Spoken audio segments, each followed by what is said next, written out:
that I would be in this situation where I'm feeling like I'm in trouble. You are in trouble. You knew you were looking at potentially life in prison. You got to forgive me. I'm nervous because the life in prison Yeah. that just it floors me. I'm in a situation where I know the gravity of. Okay, let me just stop you now. So Well, where we are now, I had no idea that I was choosing. okay, let me just tell you, that ship has sailed. Can I take the ISS? I'm not trying to argue with you. I just want you to know that I had no clue. I did not know. And the court is going to revoke you. This clueless thug is back in court after flat out refusing to follow Judge Boyd's order to enroll in felony drug court, which in Texas is basically an intensive rehab and supervision program that's designed to keep nonviolent offenders out of prison, only if they actually stick with it. It's basically just one of the best deals you can get in the justice system when you're staring down serious time. But instead of taking that lifeline, this guy tossed it aside like it was nothing. Now he's looking at potential life in prison and acting like he has no idea how he got here.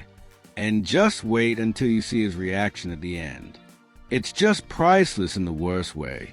But yeah, guys, let me know in the comments if you buy his story or if you think he's just playing dumb. Let's dive in and watch. Your Honor, may I just say, I just want to thank you for the privilege and opportunity to be before you and have this matter resolved. And I thank you for the previous opportunity that you had given me. And I especially want to thank you for when you said it. If you have any problems to come back to the court, I'm just glad to get this resolved today. All right, thank you. Yes, ma'am. All right, the court is calling 2019 CR 12887, State of Texas versus Ross Kuko. Can I have the parties announced for the record for the state? Jason Garahan, Your Honor. Defense. Meredith Chacon for the defendant, Your Honor. And are you Mr. Kuko? I am, Your Honor. All right, are you the same? I'm sorry, did you have a chance to review the motion to enter adjudication of guilt and revoke community supervision with your attorney? Did you understand it? Yes, Your Honor. Are you the same Ross Kuko who was placed on deferred adjudication in 2019 CR 12887 for the offense of aggravated robbery on May 27, 2021 for a period of 8 years and extended for a period of 2 years? Is that you? That is me, Your Honor. All right, state. Yes, Your Honor. Violating condition number 49 on or about the 25th day of March 2024 in Bear County, Texas. The defendant lost so given their refuse to placement and failed to comply with the rules and regulations of felony drug court in violation of condition number 49. How do you plead to that? True or not true? True, Your Honor. Did you understand by pleading true to violation of condition number 49, the court could find it true, grant the motion, find you guilty, and sentence you up to life in prison and up to a $10,000 fine? Yes, Your Honor. Knowing that, do you still wish to plead true to violation of condition number 49? Yes, Your Honor. Court will find violation of condition number 49 true. Is there a proposed agreement? No, there's not, Your Honor. State, what are you requesting? Revocation, Your Honor. Defense, what are you requesting? Your Honor, my client would like to ask that you consider sending him either to ISF, which was the original plan when he came before you before, or he has found another program he wanted to talk to you about. His understanding, I guess I can do this by question and answer, but his understanding when he went to sign the paperwork at felony drug court was that you had told him at the last hearing that if he found something better or there was anything he needed from you, that he could come back and ask. So he told them he'd rather go to ISF and thought he was coming back here to ask you for ISF.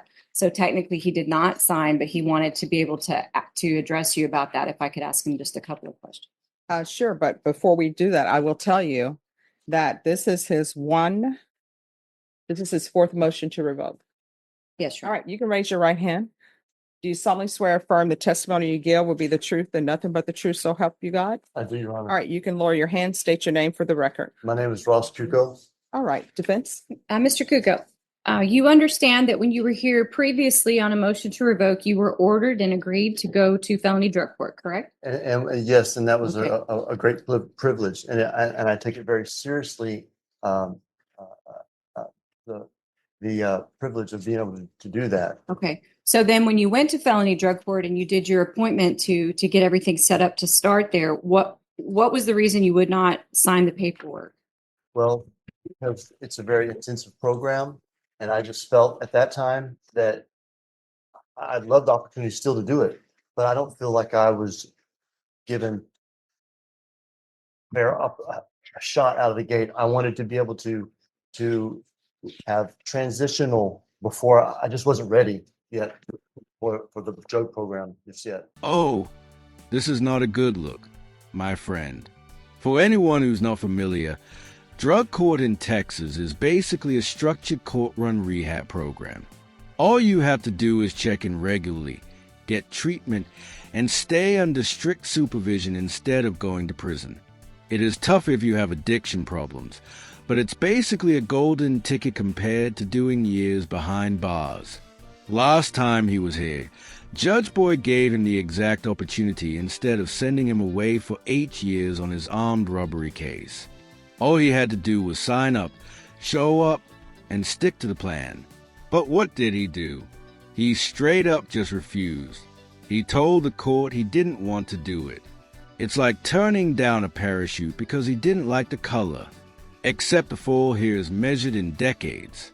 If I were in his shoes, I'd follow every single instruction down to the letter. But some people just can't get out of their own way. This isn't even about legal technicality. It's about ignoring the one path that could have kept him free. Let me know in the comments what you think a refusal like this should earn somebody with this record. So what makes you ready today for a different kind of drug program or the ISF that you're asking for? Well, it's you got to forgive me. I'm nervous because the life in prison Yeah. that just it floors me. I'm in a situation where I know the gravity of my situation, you know, and I just want to have my words correct. I feel like I need program. I need to. There's a Restoration House Ministries. It's on the east side, and Pastor Mark Blair is a. Okay, let me just stop you now. So we're going to get to the crux of the situation. I ordered you to felony drug court. Yes, Your Honor. That's where I ordered you. And my orders specifically state, if you were not accepted into felony drug court, then you would be sent to ISF. So you were accepted into felony drug court. So that means you are not going to ISF. People don't get to write their own programs. So Well, where we are now, Yes, ma'am. and what I will tell you, what I tell everybody is I tell everybody, if there's an issue with your probation, you can always come back to the court and ask. Your issue with probation is not, I ordered you into felony drug court. Felony drug court accepts you and you decide this program is too difficult for me. I'm not ready for it. So I'm going to do something else. Your Honor, if I may, Sure. I asked as to make the final signings to go through with the drug court. I was under the impression I had the opportunity of either or. It was I even asked them, I said, man, can I just take the ISF because I'm not ready for this rigorous program just yet. Restoration House Ministries. You are not going to Restoration House Ministries. That's off the table. Okay, Your Honor. Well, I was under the impression of having either or. And so if I do still have the privilege to go drug court. No, that ship has sailed. I was told, Your Honor, as I was about to sign, that I had the choice of either or. So I don't feel like I've made a mistake. I did plead guilty because I was told that that's what I needed to do just now. But Your Honor, you have 100% truthful. Right?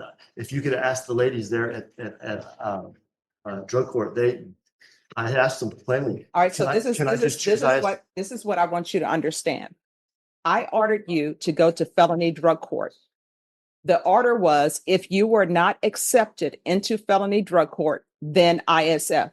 You were accepted into felony drug court and you told them you didn't want to go. And you just stated that felony drug court was too difficult for you and you were not in the right mind frame to do felony drug court. You want to do some other program.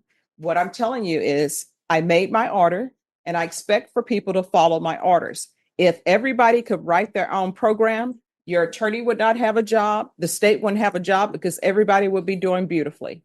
Obviously, you can't write your own program because if you could, you wouldn't be before me on a motion to revoke where you knew you were looking at potentially life in prison. And here's the problem with defendants who treat court like negotiation instead of an order. I mean, he's standing there trying to sell this story about he didn't know what he was doing, claiming his attorney and even people in the program told him he'd be fine if he refused to sign. I don't know about you guys, but I'd bet some money some other inmate pitched him this loophole idea and now is here acting like it was all a big misunderstanding. Judge Boyd is not buying it, though, I mean, you could just tell in her face. And honestly, neither should anybody else in the room or anybody watching this video. This wasn't a spur-of-the-moment mistake. It was a deliberate choice. And in court, choices have consequences. But yeah, Judge Boyd said he was looking at life in prison. Do you guys think refusing drug court when it was your ticket to freedom should land you the maximum sentence? Let me know. And I've heard a motion to revoke from you before, because this is my handwriting.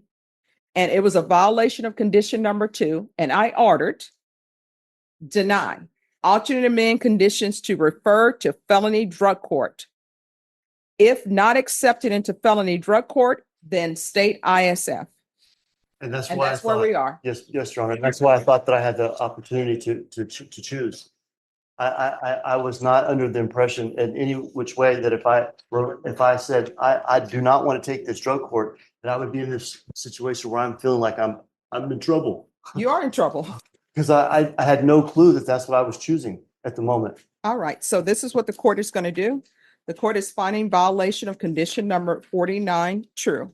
The court is going to grant the motion and find you guilty. Does anyone wish to speak to punishment? State's requesting 8 years. Defense? Judge, I would ask that you sentence on the lower end of the scale. Clearly, this was not the strongest ag robbery, or they would have offered him a stiffer plea bargain to begin with. And so anywhere south of the 8 years, I do believe he had a misunderstanding. I was not the attorney on either of the previous appearances nor the original plea, so I cannot speak to what was explained to my client, but I did explain to him this morning that not signing the paperwork was in fact a refusal and that he could explain to you why that happened.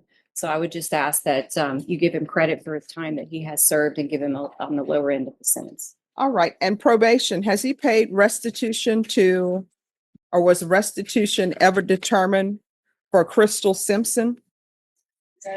All right. This is what the court is going to do. The court is finding you guilty. The court is not going to grant, well, you're not eligible for community supervision. The court is going to revoke you, sentence you to 8 years in the prison, give you credit for any time served. There's an affirmative finding of deadly weapon, and there's to be no contact with Crystal, Crystal Simpson. Did you review the document entitled Trial Court Certification of Defendant's Rights to Appeal with your attorney? Did you understand it? Yes, Your Honor. All right, because this is not a plea bargain agreement, you have a limited right to appeal. That right to appeal is as it relates to the allegation in the motion, not the fact that you are on deferred adjudication. Do you understand? Yes, Your Honor. And because this is a felony conviction, you're not allowed to own or possess any weapons or ammunition. If you have a question over what a weapon or ammunition is, you'll need to speak to an attorney. Do you understand? Yes, Your Honor. May I speak? Sure. Your Honor, I had no idea that I was choosing. Okay, let me just tell you, that ship has sailed. Everybody knows they have choices. You were given I felony asked them. drug court. I So, asked them. all right. I said clearly, can I take the ISS? I'm not trying to argue with you. I just want you to know that I had no clue. I did not know. All right, thank you. The court is calling 2000. Play stupid games, win stupid prizes. And today the prize was 8 years in prison. I mean, Judge Boyd saw right through his performance and didn't waste time calling it for what it was. I mean, he was all at the end there complaining about it. And all she did was say thanks and sent him off. And yeah, I really just don't know what this dude was expecting. Felonying drug court isn't some soft slap on the wrist. It's a last chance program that mixes strict rules, rehab, and constant monitoring to keep you out of a cell. If you succeed, you walk away without prison time. But if you blow it off, Well, here we are. This guy's facing prison time now. It's just a fact to me that he had that opportunity and threw it away. Like, I really just don't feel bad for this dude at all. When a judge orders you to do something and you ignore it, the outcome is not a mystery. I mean, we all know that. But yay, I think Judge Boyd did a great job here not engaging with all of his BS.